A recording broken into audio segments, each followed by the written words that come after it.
আমি এমন একটা পর্যায়ে এসে দাঁড়িয়ে আছি যেখানে আমি কিছুই করতে পারতেছি না। না পারতেছি পরিবারের মানুষের স্বপ্ন পূরণ করতে, না পারতেছি নিজের স্বপ্নগুলো পূরণ করতে। আসলে একদম জীবনটা আমার থমকে গেছে। আমি কিছুই করতে পারতেছি না। কি হচ্ছে আমার জীবনের সাথে, কেন হচ্ছে, এই হিসাবগুলো আমি মিলাতে পারতেছি না। বিশ্বাস করেন ভাই, প্রচুর পরিমাণে ডিপ্রেশন কাজ করতেছে ভিতরে। আমি অনেক ডিপ্রেশনের মধ্যে আছি। আমার জীবনের সাথে কেন এগুলো হচ্ছে আমি নিজেও জানি না।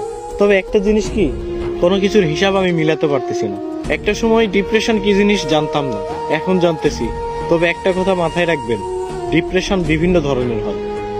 শুধুমাত্র প্রেম বিচ্ছেদের কারণেই যে মানুষ ডিপ্রেশনে ভোগে, বিষয়টা এমন না। সবচেয়ে ভয়ানক ডিপ্রেশন হচ্ছে ফ্যামিলি প্রবলেম। হ্যাঁ, এগুলো আপনারা বুঝবেন না। যারা মধ্যবিত্ত পরিবারের, একমাত্র তারাই বুঝবে। ডিপ্রেশন অনেক কঠিন একটা জিনিস। এখান থেকে সহজে কেউ বের হতে পারে না, কেউ ডিপ্রেশন কাটিয়ে উঠতে পারে না।